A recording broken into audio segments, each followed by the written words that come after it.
Wow. Hi guys, it's Ibo Kwesi here. Please don't forget to keep watching Joao Talks Football. And one thing, don't forget to subscribe.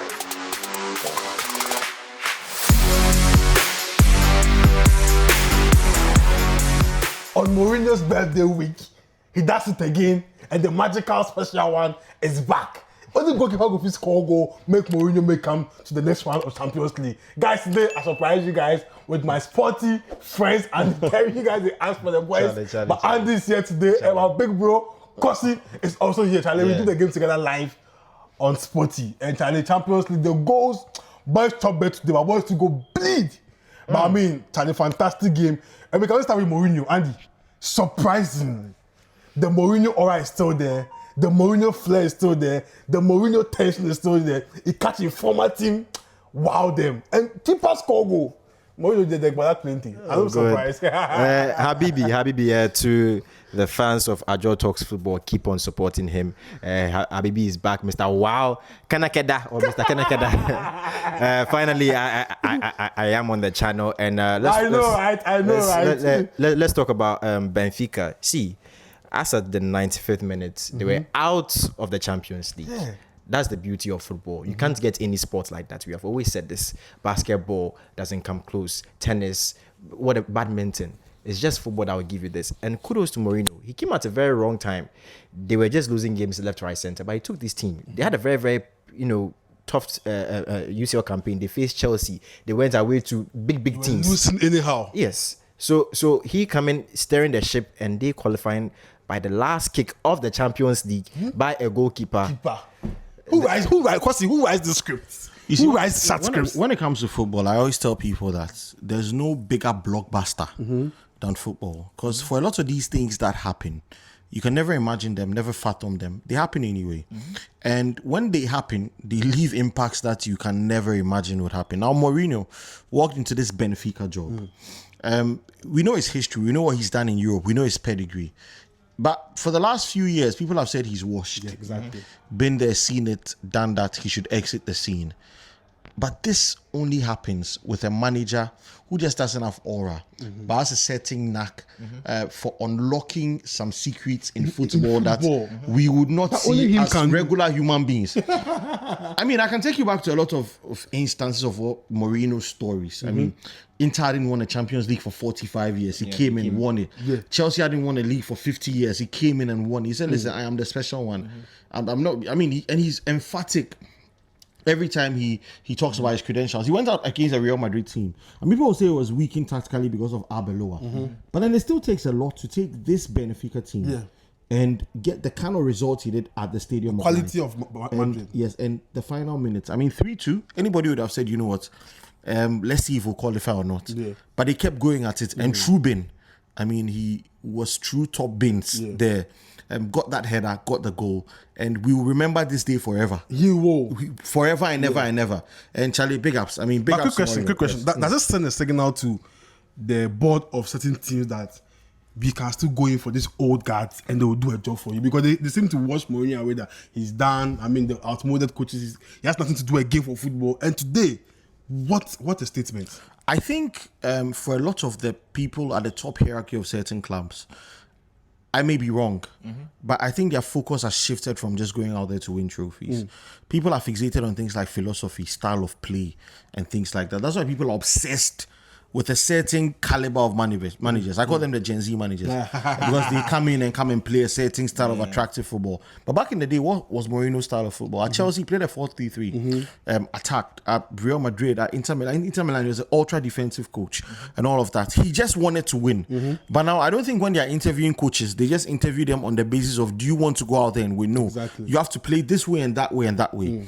And that dynamic in football has taken it away from being a sport that's full of passion to a sport that's just about the aesthetics and everything else apart from that. So I believe we still want to have some of these managers. These managers are not just tactical managers. They are pure passion. Like when you're watching a movie, you want, in back in the day, they say the blue man and the killer.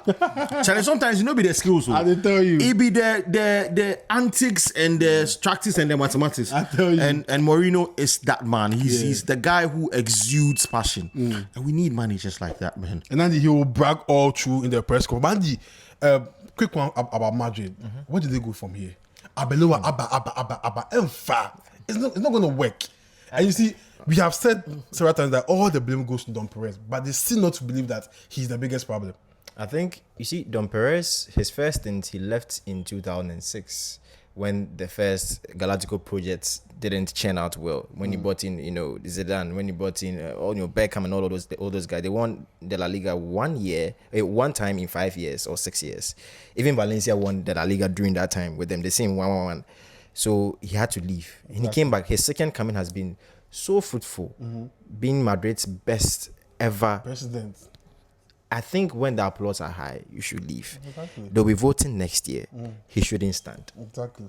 I know they have chosen him as a life president, but please, next year is the voting time. He shouldn't stand. Because they should let someone else. They are trying to do something. The junior transfer window. You're making you're making their president brag. And you are doing Chelsea-like vibes. This is Chelsea-like vibes. Abeloa, can you even coach Chelsea Academy? Sometimes these owners, you wonder how and why they think the way they think, and you wonder what they want to achieve. And Charlie is a big conundrum. You wonder. But then again, the results will show. And if they don't want to learn, they will learn with the results they get. Yeah, honestly, I'm happy they are really, really struggling, because he has to know from last season, how can you play the 2 times in a row this playoffs? It doesn't bother well for Madrid. A team like Madrid, even Tottenham Hotspurs, Tottenham was 3rd or 4th. They are losing it. Even Tottenham, but see, before the night, they were not supposed to throw it away. Before the night, they were in the top 8. Yeah, they were like 5th. They're 4th. So I don't understand what happened. What happened? A team that is out of the whole 24th thing even had hope to score you a last minute goal. Exactly. Makes no sense. I just don't get it. Last season to the same thing. They were in the top 5 for almost the entirety of it, and they blew it away on the last day. I don't know what is the issue. You might get PSG. You might get Atlanta. You go Karabakh. He said idea. Karabakh crying. Karabakh. Let's move to the lineman and his Rosemary team. And he we say, just like Maresca, he can have a bad first half and change this in the second half. But we were all fuming, we were all angry with him trying to do something different, take a leap from what he was doing at Strasbourg to come to Chelsea now. It didn't work. I think as we were having our show, I was coaching on the line that he should make some changes, and he was doing them quite well. For me, quick one, because the midfielder he's trying to force Andrew in, sometimes it will work. It works off the ball, but on the ball, it doesn't work. It doesn't make Caicedo feel comfortable because of what he will do. I saw it against Crystal Palace that on the ball, he loses some balls. That doesn't help the club. But defensively, he will help. What do you make of his changes in the second half and how he won the game? And Kwauke, my boy, wow! I said somewhere that experiment was needless. Yeah. It was needless because you've established a certain rhythm since you started as Chelsea manager. You go up against the Napoli team and you play 2 fullbacks at centre back. Wasn't going to work. Neto was in and out of the game because he couldn't play as a left wing back, etc. He rectified that mistake. But back to your question about that midfield duo of Andre Santos and Caicedo. Andre Santos is a dynamic midfielder. If you watch him at Strasbourg, there are times when he came and played as a number 10. He go into the half spaces and all of that. Caicedo is your typical defensive midfielder. He's a number 6. One of the best in the world, if not the best in the world. Play him as a number 6 where he's strong, breaking up play, distributing passes, hard man, last man to cover up for the centre back when he goes forward, etc. But what he tried to do was he tried to play Andre Santos and Caicedo very close to each other. And they always get tactically confused because Santos doesn't know if he has to sit or go. Caicedo doesn't know if he has to sit or go. So they occupy each other's spaces. So a lot of times you realize that... Like Mata. Yes, yes, absolutely. Santos is the last man and Caicedo is jogging back. But usually Caicedo should be the last one. Exactly. So what I believe he should do is, get 2 dynamic midfielders. It's like playing Caicedo and Romeo Lavia. You wouldn't have the balance you want because both of them are defensive minded. Enzo Caicedo works because Enzo is more dynamic, box to box. He wanders into the number 8 and the number 10, etc. So I believe that he needs to play Caicedo with Enzo, or perhaps play Andre Santos with Enzo. Andre Santos will offer you the defensive rigidity that Caicedo would offer you. But then again, he gives you that balance. He calms down the midfield, etc. And bear in mind that he's still growing into this Chelsea team. He had 1 good season at Strasbourg, and he's growing into a team. And for midfielders like these, they need a lot of experience, game time under their belt. So I believe that it will click. but the sooner he finds what works for this team, the better. I don't want him to have another Amorim syndrome. Okay. And when I talk Even about though he's winning, yes, when I talk about Amorim syndrome, you come into a job with a philosophy. You don't care about the profile of players you have. All you're thinking about is implementing the philosophy. And that's what Amorim did. He came in saying, listen, I want to play 3-4-2-1. I don't care if Amankwa Miriku, who can play as a left back, is there or not. I am playing Amad Diallo as a right wing back because that is what I want to do. He came into the Chelsea job with a certain set philosophy. And today's first half should show him that the profile of players at the club going to take time. don't fit that Fofana philosophy. was all over the place, Fofana. So look at your players and put them in their right positions. That's what Man United are flourishing. Because Carrick came in and simply put players in the Found right the balance, positions. So don't let Amorim syndrome slip in.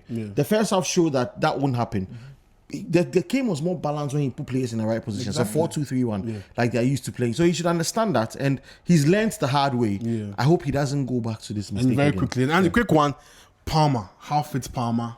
That pass, that link up play with Joao Pedro. You see, Palmer, you need him just to be on the pitch to do some magic for you. And the man, I saw the man rumors. I was like, you guys are funny. You want to go Palmer, bring 500 million. But I mean, Kwauke.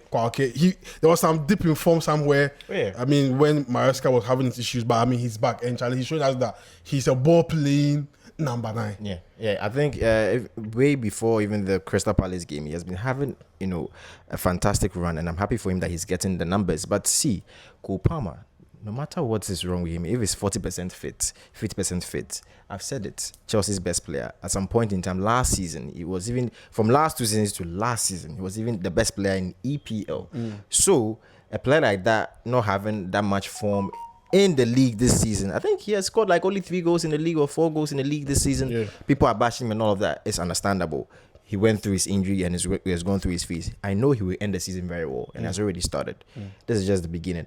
See the link-up play with Joao Pedro. And then let me big up Joao Pedro because Chelsea was finding it very difficult to break the defense of... To find spaces. Yes, to find spaces and break the defense of Napoli. But just that one shot, and that was it opened. And then see the second goal too.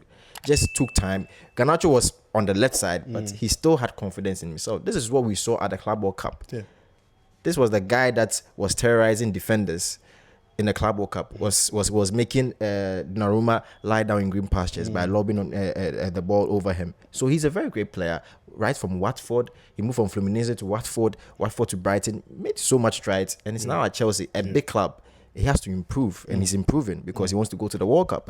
The number 9 position at Brazil, this World Cup will be so, amazing to watch. Endrick is having a form of his life back in Lyon. Crazy. Igor Jesus is doing so well for Nottingham Forest. So 16 goals. So there's competition. Yes, competition. So Joao Pedro, you are at a bigger club. You are the most privileged amongst all the Brazilian strikers. So you have to make sure that you are a big club. Make sure the goals come in. Make sure you give good performances so that you get to start for Brazil. And guys, so far under Liam, I think 3 players have done so well. I picked Sanchez, Enzo, and Joao Pedro. And big ups to Liam for the second half changes. It's good for him. We are supporting him.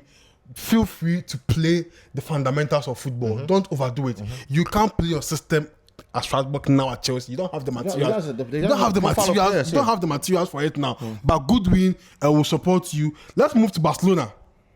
They had an early scare, but Yamal will go crazy goal. Because a quick one on Barcelona, they done it. I mean, after that defeat at Chelsea, Flick said something that we are about to see a new Barcelona and don't lose games again. And Charlie, they've been playing so well, unbeaten so far, I think, even throughout the Christmas and everything. Yeah, there's still a few things they need to work on. The high line and defending set pieces. They've been horrible at those. If they cut those out, they are a swashbuckling team. I mean, the front line now has Fermin Lopez, Lamine Yamal, and has Robert Lewandowski and Rafinha. I mean, come on, world beaters. And they still have Marcus Rashford coming off the bench, Rooney Baghdadi. So a great team, young team as well. And you see what Flick is doing is scary, but you don't realize how scary it is until the next 4 or 5 years.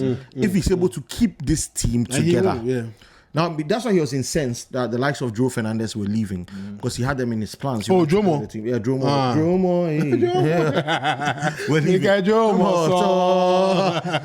So, I mean, this Barcelona team, swashbuckling, young team, he's building them and going as they go along. I mean, brilliant win. We saw them in the last game against Slavia Prague. That scare came this time around as well. There was against Copenhagen, a game they should have gone out there and won comfortably. They still went out there and conceded a couple of goals. But I expect them to keep it going. They've built metal and experience from last season's Champions League, and it will come in handy in the latter stages.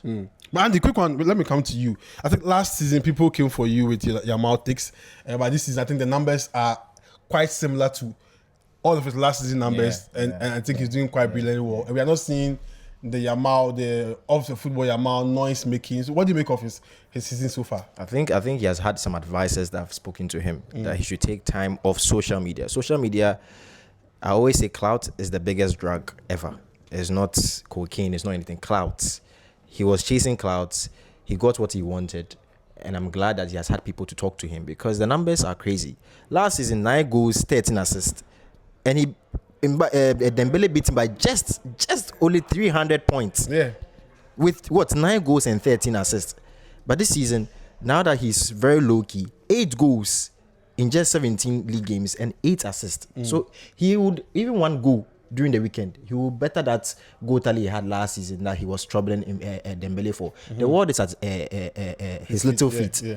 The Champions League too, he's putting in the numbers, you understand, and has the same assist as he had last season. So he has the world at his feet. He should just do the basics, take time off social media, do your best, get the numbers, and we are good to go. Very great player. We all love him. No one can say everyone loves him low-key. Everyone loves him. Even if you're an against fan. I know Madrid fans who love him low-key. He's a very great player. So he should just stick to the basics, get time off social media, and he's good to go. Yeah, so guys, this is how after the Champions League games, the league UCL league log is like Arsenal first. They are doing well in the Champions League, but just 4 points. Will they bottle the EPL again? Question for you guys. Bayern second, Liverpool third, Spurs.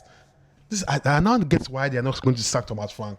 They are fourth in the Champions League. They've made it. Wow. They've qualified automatically for the next one. Barca fifth, Chelsea sixth, Sporting CP seventh, Man City eighth. Madrid have missed out, so those are going to play playoff. Playoff boys, your name this.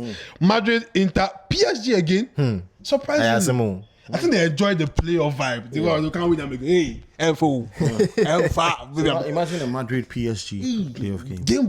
Money for UEFA. That crazy game, man. Money for us. Yeah. I think that's the match that will come on. Yeah. They'll fix that, man. I'm very, very sure. Juve, Newcastle, Atletico Madrid, Atlanta, Leverkusen, Dortmund, Olympiacos, Club Brugge, Gala, Monaco, Karabakh, Bordeaux, and Jose Mourinho's Benfica. So, guys, we did do them.